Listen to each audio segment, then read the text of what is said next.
Business बढ़ाने के लिए शनि बुध दोनों को देखा जाता है। अगर दोनों बहुत अच्छी अवस्था में है तो आप ये सोचिए, आप जब भी बिजनेस शुरू करोगे आपका बहुत अच्छा चलेगा। लेकिन अगर शनि बुध दोनों बहुत ख़राब अवस्था में है तो आप ये समझ लीजिए कि जिन लोगों ने बार बार बिजनेस खड़े करने की कोशिश करी है उनके बिजनेस डूबे हैं, नुकसान हुआ है और बिजनेस पे कभी स्टेबल ऐसे लोग नहीं हुए।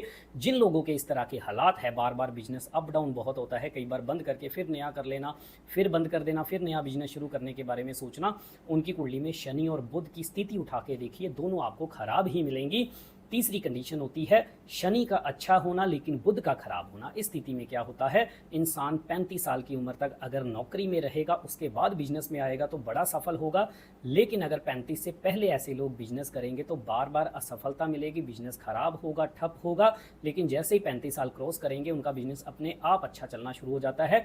इससे ये चीज़ें समझ आती है कि शनि और बुध ये कितने अहम है हमारे बिजनेस को लेके, काम को लेके, करियर की सेटलमेंट को लेके।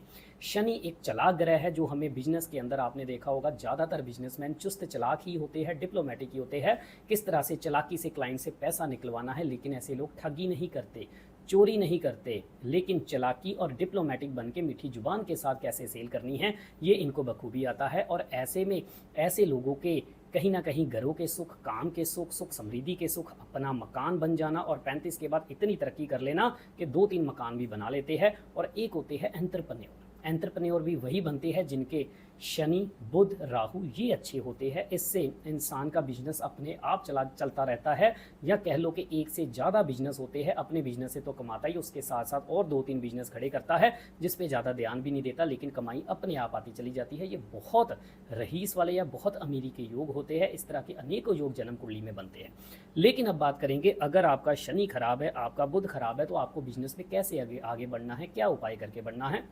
अगर आपके बिजनेस बार बार खराब होते हैं, एक शुरू कर लिया ठप हो गया, दूसरा शुरू कर लिया ठप हो गया और जीवन में कामयाबी नहीं मिल रही, तो गर्मियों के दिनों में 2 दुकानों से बराबर मात्रा में आपने आम खरीदने हैं। अगर आपने एक दुकान से आम खरीदे हैं तो दूसरी दुकान से भी आम खरीदने हैं, लेकिन क्वांटिटी सेम होनी चाहिए। अगर एक दुकान से 2 खरीदे, दूसरी दुकान से भी 2 खरीदो, 1 से 4 खरीदे, दूसरी दुकान से भी 4।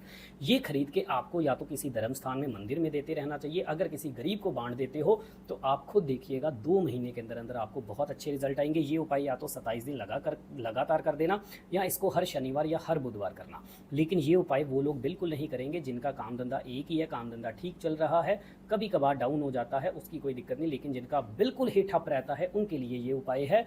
और इसके अलावा बाकी लोग जिनके कामकाज में थोड़े बहुत उतार चढ़ाव आए दिन समय समय पर देखने को मिलते हैं, उनके लिए क्या उपाय करना है। ऐसे लोगों को साल में एक बार बुधवार के दिन चांदी का छत्र अपने कुल देवी को चढ़ाना चाहिए। अगर आपको अपने कुल देवी का नहीं पता कि आपकी कुल देवी कौन है, तो माँ दुर्गा को ही अपनी कुल देवी मान के उनको ये अगर चांदी का छत्र साल में एक बार चढ़ाते हो तो आपके काम के अंदर बढ़ोतरी, बरकत, सुख समृद्धि अपने आप आने लग जाए।